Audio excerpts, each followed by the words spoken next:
Hello, and welcome to the Consumer Toolbox. I'm your host, Milagros Johnson, and I'm the director of the Mayor's Office of Consumer Information in Springfield.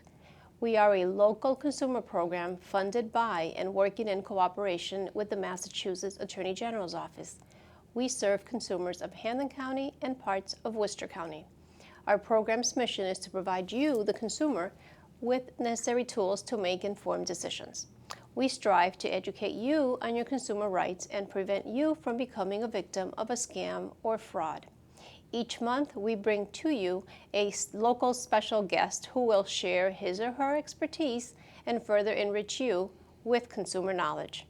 Our motto is, education is the best prevention, and the Consumer Toolbox gives you the tools you need to become a savvy consumer. I hope you stay and watch. It's hard to believe that the holiday shopping season has already begun. We often see an influx of consumer complaints after the holiday season ends. Consumer complaints stem from defective products, return policies, billing disputes, and often deferred payments on purchases. Because most of these complaints all fall under the umbrella of the Massachusetts Consumer Protection Laws, I invited a special guest who will help us better understand what protections consumers have, as well as what obligations the retailers have to consumers. It is an honor to welcome and introduce you to Attorney Eric Gouvin, Dean of Western New England University School of Law in Springfield. Thank you, Dean Gouvin, thank you so much for coming on our Consumer Toolbox, and I'm so excited to talk about everything that has to do with consumer protection. Well, this is the season. It is the season, and I like consumers to have the tools before they go out and start shopping so that they know when they're at the mall or at the retailer and wherever they do their shopping online, what to look for, what's important, how to protect their rights, and how to protect their best interest. So I'm going to jump right into it, and I'm going to ask you if you can tell us exactly what is consumer protection. Well, ordinarily, we have a rule in our legal system, buyer beware. And it works pretty well when you have equally sophisticated parties going at it head to head. But our law has long recognized that sometimes it's not a fair match. Sometimes there's a strong party against a weaker party, and that's where consumer protection law steps in, to provide some terms to help the weaker party, in this case consumers, have a more even exchange with more powerful parties. So in the Commonwealth of Massachusetts, we actually have a pretty strong consumer protection law. We have something called Chapter 93A, which is a very strong statute, and it's enforced by two methods. One is the Attorney General's Office can proceed under that to stop a seller from engaging in an unfair or deceptive trade practice. And if you're a consumer and you want to bring something to the attention of the Attorney General's Office, when you go to their website, there's a very clear consumer complaint form to fill out. Now, they may or may not take up your cause because they have a million other things that they need to cover. So 93A is very powerful in the sense that it gives citizens the right to bring their own lawsuit under 93A. Now, 93A covers something called any unfair or deceptive practice, and it's a very vague and hard to pin down idea, which is a good. Can you give a description or an example of a deceptive practice by a merchant? Sure. So some of the common ones are failure to state your return policy, or charging a price different than the one that was advertised or marked, or not honoring warranties, things like that. Those are common, but it could be much broader than that. So does it include bait and switch? It would include bait and switch, yes. So someone's coming because the advertisement says, here's this great thing, but the merchant only has one of them, right? And then you get there and it's like, oh, we're all out, but how about this more expensive item? If that's a pattern, I mean, that's something that the Attorney General might jump in on themselves, just because when it's a systematic thing, they're probably the best folks to stop it. But an individual who's hurt can bring it to the attention of the merchant. They have to file something called a demand letter, and the website has a nice demand letter. You have to do that within 30 days of the complained of act, right? And once the merchant receives the letter, they have to respond, or else they run the risk of really getting hit with heavy penalties.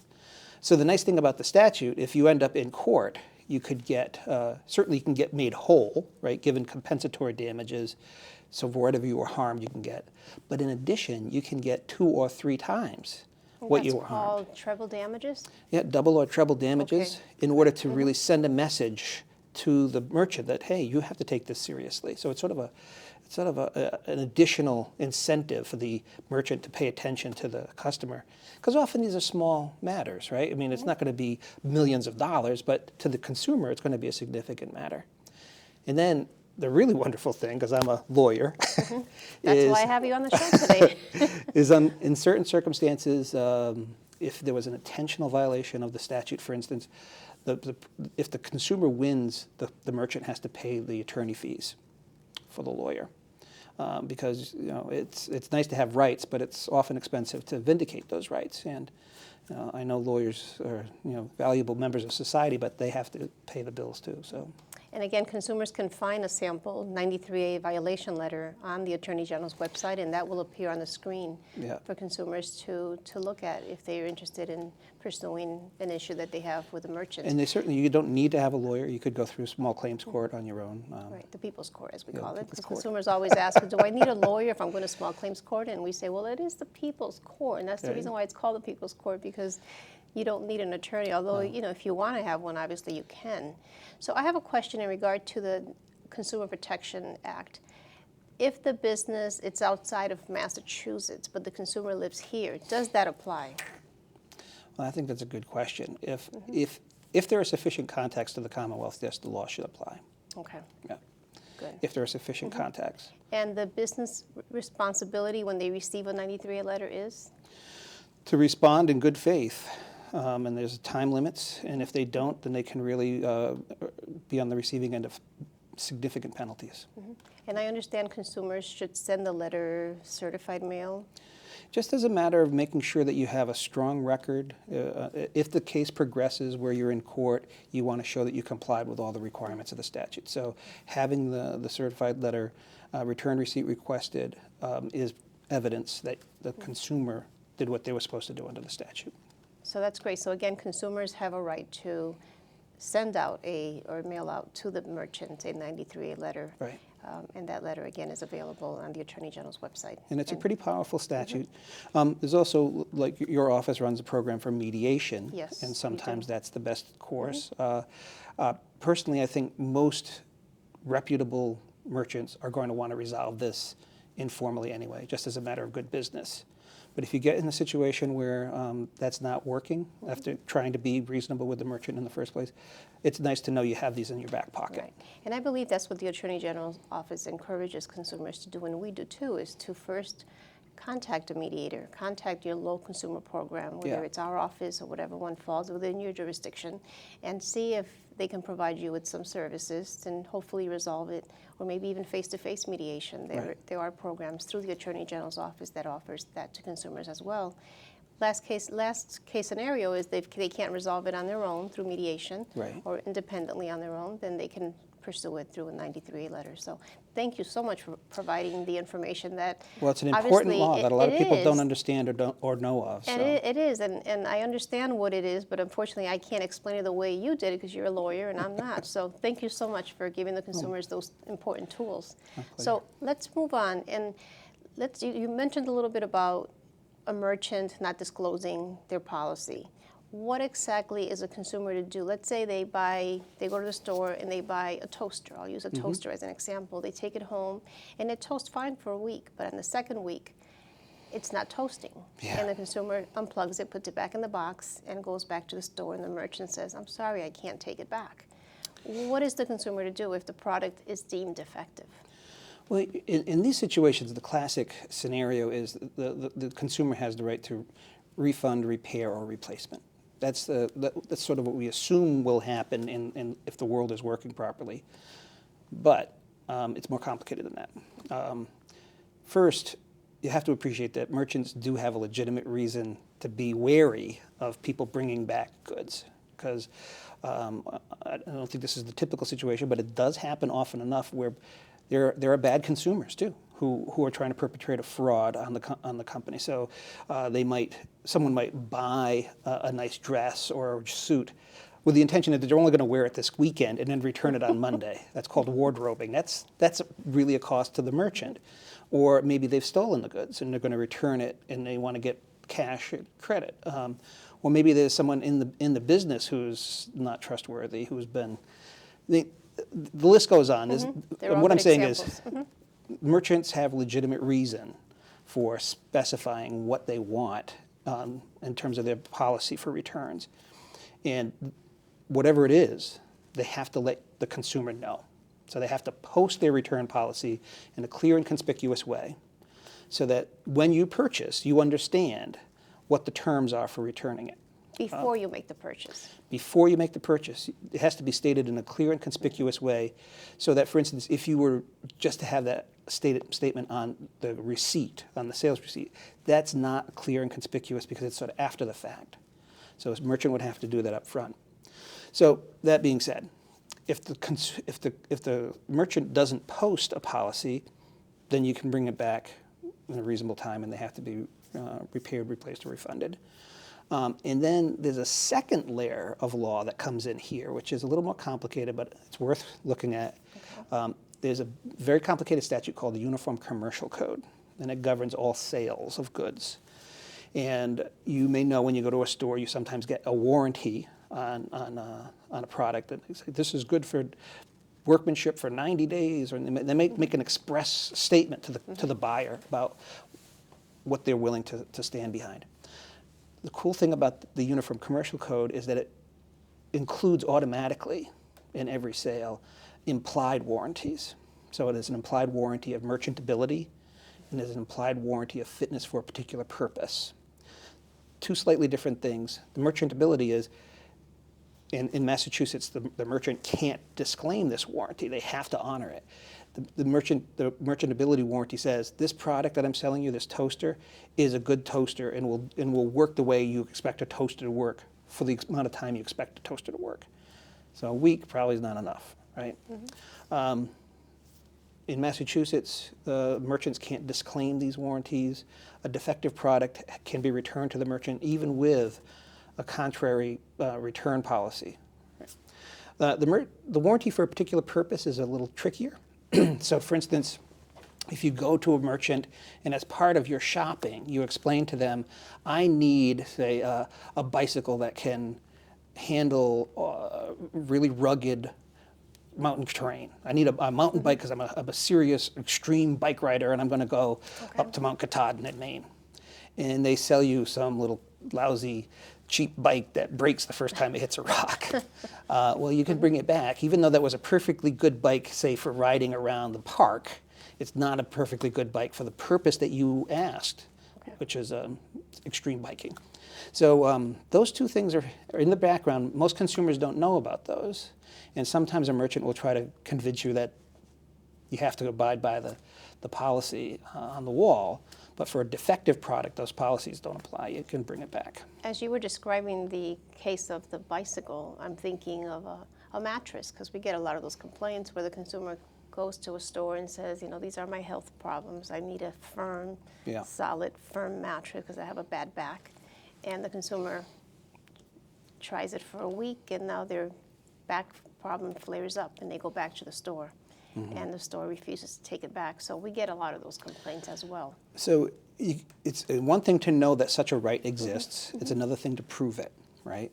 So one of the trickiest things about the fitness for a particular purpose is establishing what the give and take was at the time of the sale. Because the merchant's going to say, you never told me that you needed that for your back. And maybe they really don't remember, or the salesperson didn't communicate it. And it's a little harder for the consumer to show, well, yes, I did. Here, you know. How are you going to establish that unless you happen to be filming your transaction on your iPhone? Right. So that's a little trickier. The right is there. There's no doubt about it. The proving of the right is more difficult. Right. Would you suggest for consumers to do research before they buy certain goods? That's always it's the always best. good, correct? Right. Always good to just research the reviews and the ratings of a product. Absolutely. That way they can prevent a lot of these issues from coming up. So first, like I started off the discussion saying, our background rule in Anglo-American law is buyer beware. Mm-hmm. That's still the basic rule. So before you buy, you should do your homework. Mm-hmm. And there's certainly, with the internet and everything else that's out there, there's plenty of resources available to figure out if this big item you're about to buy is worth it, or if it's a lemon, right? So Consumer Reports, they do tons and tons of reviews of everything. And certainly other different trade magazines will review particular things like electronics or cameras or cars. And that's time well spent. Right. So, but consumer beware, buyer beware. Yeah. Education is the best prevention. That's our motto. And part of the research is not just the product, but the merchant, right? So a merchant who's been on that same corner for 50 years, who you've always had a good experience with, and whose reputation in the community matters to them, maybe that person is just on the face of it someone that you're more likely to have a good transaction with, because where are they going to go? If they lose their goodwill in this market, they're out of business. Right. Now, we get some complaints where the business will respond and say, well, I didn't make the product, I just sold it. What advice would you give consumers If in a it's situation defective, like it can that? be returned to the seller, or the manufacturer, but it can be returned to the seller if it's a defective product. And the consumer gets to choose which of the 3 R's: replacement, repair, or a refund. Okay. Right? I mean, that's the way I understand it, but if I'm wrong, I mean, I want to know. I think they got to be reasonable. They got to be reasonable. Right. That's another R. Right. So it's 4 R's: reasonable, refund, repair, or replacement. right. I like that. Well, we're going to take a break on that happy note, and I suggest you stay tuned, and we'll be right back with more information about your consumer protection rights here in Massachusetts. Stay tuned. To Maddie, congrats on paying off all those student loans. Finally, right? How'd you manage that anyway? I started tracking my spending, changed a couple of habits. Wow, I'm kind of living paycheck to paycheck right now. I don't even know how I'm doing it. Well, have you tried saving a little? I want to, but where's that money gonna come from? Bill collectors, they're the worst. Am I right? When it comes to financial stability, don't get left behind. Not home. Get tools and tips for saving at feedthepig.org. Welcome back to the Consumer Toolbox. I was talking earlier in the first segment of the show with Dean Eric Gouvin from Western New England University School of Law, and we've been talking about consumer protection rights. It is the season to shop, so we want to educate you on preventing a scam, for you to know your rights when you actually are at the store, what to look for. What is important to you is important to us, and therefore we're passing it back to you. And you can prevent becoming a victim of a scam, and we're going to talk about that in a little while. But first, I'm going to ask Dean Gouvin if we can talk about extended warranties. I know that when you are at the register and you're buying, especially for the holidays, people like to give devices, electronic devices, and we know that those things aren't meant to last forever. And the salesperson likes to pressure you into buying an extended warranty. When do you think a consumer should consider buying it, and what exactly is an extended warranty? Yeah, that's a tough call, and people feel very strongly about extended warranties. So let me just be honest up front. I'm a skeptic, but my father-in-law is a true believer. Oh, So okay. I never buy them. But I got to say, the 1965 Sears lawn tractor that he purchased a lifetime warranty on, Sears lost money on that deal. So for some things, they might make sense. Depends a lot on the person. If you're a worrier who your cash flow is unpredictable and you don't know if a major breakdown happens to this key product, that you'll be out of luck, that maybe it makes sense. But in general, products actually are better built than most people give them credit for, and most products come with a manufacturer's warranty, right? So you need to do some calculations in your head, like how likely is this product to break after the warranty that it came with? How much is it going to cost to fix or replace? For a lot of electronics, by the time it breaks, you're going to want the next version anyway, and the warranty is not going to help you with that. How much is it going to cost? What if I were to buy the warranty? What does it cover? And it's surprising how many exceptions there are in these things. So sometimes people, think, oh, I got the peace of mind of having the extended warranty, and their product breaks, and they go to make a claim, and the warranty company says, well, no, that was your fault. We're not going to honor that. or yeah, we'll honor it, but you have to go to Pittsfield to one particular company that will fix it for us, or there's Or you have to ship it to us at your expense. Ship Or it, there is or a deductible. there's a Right. deductible, or very high one, or, too. or other fees. So there's a lot of fine print in there. Unless you're a lawyer and like reading fine print, which is what we live to do, it's a scary proposition. And that being said, I think I read someplace like 1 in 5 smartphones ends up in the toilet at some point. I've read that too. Since most people really care about their phones, and the peace of mind that might come from, say, having the right to call customer service beyond the 90-day period, for some people, they're worth it. And others, I think for most, they're not worth it. That being said, if you decide to buy it, make sure you know that how long it runs and when it starts running. So if your product comes with a 1-year warranty from the manufacturer and you buy a 3-year extended warranty, well, really you've bought a 2-year extended warranty because that first year is already covered. Right. And a sad reality for some people is they buy the 1-year warranty and they find out that it ran from the date of purchase, and so that when a year and a day after purchase, they don't have any coverage from the manufacturer or from the extended warranty. And that happened to a girlfriend of mine, her laptop, exactly Did it? a year and a month after. And she says, wait a minute, I have an extended warranty. Well, little did she know that they ran simultaneously, the manufacturer and the extended warranty, so she was left with no warranty. So it was a waste of money, basically. So the advice the tip that I give to consumers is, if it's a high-end item, meaning expensive item, maybe consider it. Maybe. Depending on what it covers. Well, I think what we were saying before the break, do your homework. Do you? I mean, the Always. best way to avoid this trap is to not get Review. into it in the first place, right? Don't buy a lemon. Don't buy a lemon. Go online. There's so many resources available. You'd probably make a pretty good choice based on other people's experience that you're going to buy a good product that's going to last for its regular life, and you're going to move on to the next version of that product by the time it breaks. And nothing lasts forever. Nothing does last forever. That we do know. So, but the one thing that does last forever are scams. They keep growing and growing, and Yeah. it's holiday time, and I expect those to be occurring more and more. Yeah. So I want to ask you, what advice would you give consumers? What kind of scams you think are going to be happening, and how consumers can avoid scams? And I certainly want you to include charities in that too, because Right. consumers are very giving during the holiday season. So I'm going to start with the charities because I think that's the saddest thing of the season. It's a time of the year, and just across a whole range of religious traditions when people are generous and people are thoughtful about their fellow people, fellow humans. And then there's some bad guys out there who want to take advantage of that impulse. My mom was on fixed income, and little old lady.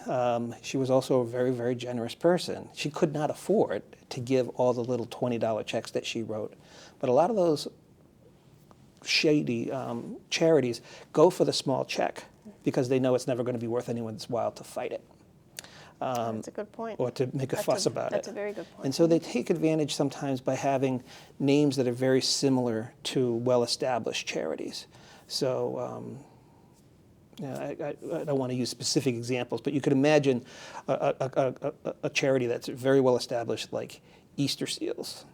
That's still a thing, right? Maybe someone comes along and says, we're Easter stamps or something like that, and try to trick people into giving something to a scam because it sounds like the legitimate thing. So be very careful about that. Again, there are websites devoted to this. GuideStar, the IRS has websites that people can figure out if they're giving And to the a Attorney scam. General's office has a very good That's true as well. website on Exactly. charities, and they're very helpful. Yeah. So if consumers are feeling it at heart to donate and give to a charity, I would verify first with the Attorney General's office. Yeah, so to do that would necessarily mean going to my second piece of advice is don't be pressured to give on the spot. If someone is putting the hard sell on you, that's a red flag right there that you shouldn't be giving to that charity. Give a little breathing room. Let me look into this. Send me a pledge form. Pay by check if you can. Never give them a credit card number. Right. That's just asking for trouble. Or a routing number over the phone, Or routing number on your phone because they can fill in the amount, any amount they want. Exactly. And the So it's consumers a don't shame realize that happens. But you know, other scams, not in the charitable, there's the risk of getting fraudulent gift cards. So you want to be very careful about that. And who are you buying the gift card from? If you're buying it from the merchant, that's a high level of confidence. But more and more we see kiosks, and those are probably okay. But then if you're buying them off a website, I would be really skeptical of that. Cards usually have security features on them, like scratch off things or stickers. Make sure they're always there, because if any of those things are missing, the card is void. I always grab from the back. I never grab the one in the front. I always grab from the Yeah. middle or towards the back. That's not a bad idea. I do that with cereal, but. The cards in Massachusetts, you're protected a little bit more than you are under federal law. You have any gift card in Massachusetts has a 7-year life.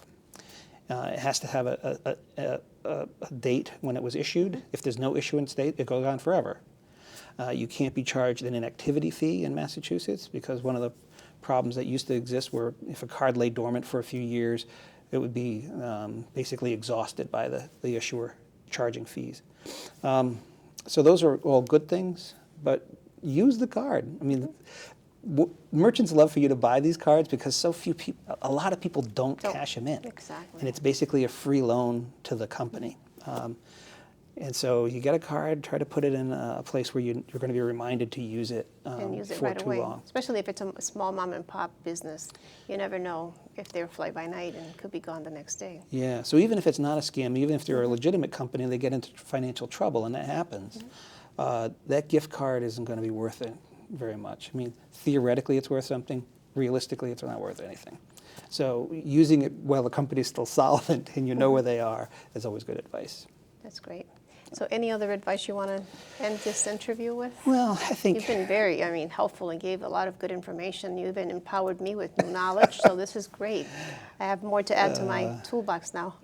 I think the most important thing to keep in mind is that there's a reason that this is a season of joy and love and compassion, and regardless of your religious tradition, just take a minute and remind yourself of that and be grateful, and don't get into the frenzy of buying as if that's the point of it. It's not Right. the point of it. Well, thank you. Thank you. Okay. And I'm grateful for your being here today and providing thanks all for that having me. wonderful information. Appreciate it. Thank you so much. Thank you.